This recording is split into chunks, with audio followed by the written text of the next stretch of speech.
So the question is, are you simplifying your message, like really, or are you, is your company, is your brand overcomplicating it? Well, that's what we're going to talk about in today's video.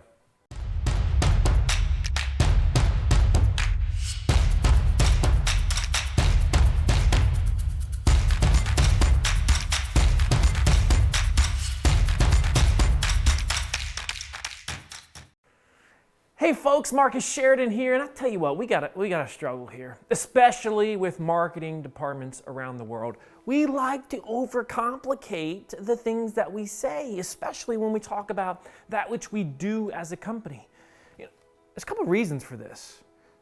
We like to sound smart. The problem is when we try to sound smart is the moment we start to distance ourselves from our audience and they're like, what is it that you do again? I don't think I necessarily understand what it is, the problem that you solve.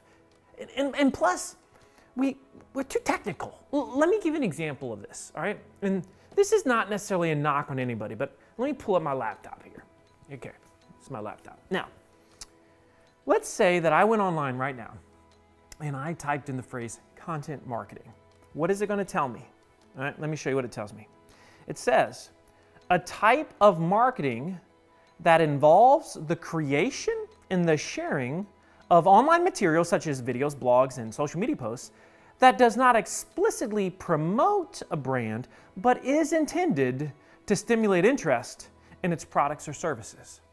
Well, is there anything wrong with that? Well, no, not necessarily, but here's the catch. Is that the type of definition that an entire company could put their arms around? Is that the type of definition where a CEO would say, you know what, that's exactly what we need to do?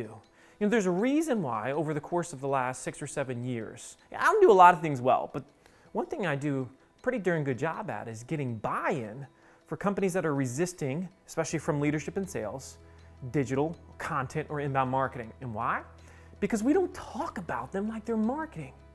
We don't use fancy words. So let me give you an example. Our definition of content marketing is your company's ability to be the best and most helpful teachers in the world at what you do.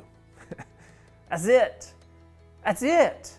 Now, that's why if you say to a CEO, it's going to be critical that you're viewed as a teacher and a problem solver 20 years from now. What is the CEO going to say? They're going to say, yes, of course it is. And so that's how we've got to approach these things. We've got to say, you know what, we must simplify.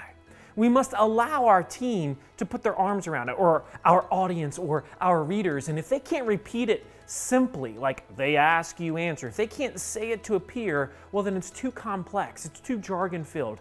Let's eliminate that stuff. Let's stop trying to sound smart. Let's make it simple. Let's not overcomplicate that. And if we do, everything's going to change. Our messaging is going to be better, and we are going to resonate with the marketplace. Fired up today about that. Anyway, if you enjoyed this video, make sure you subscribe. As always, I'm Marcus Sheridan. Now let's get to work.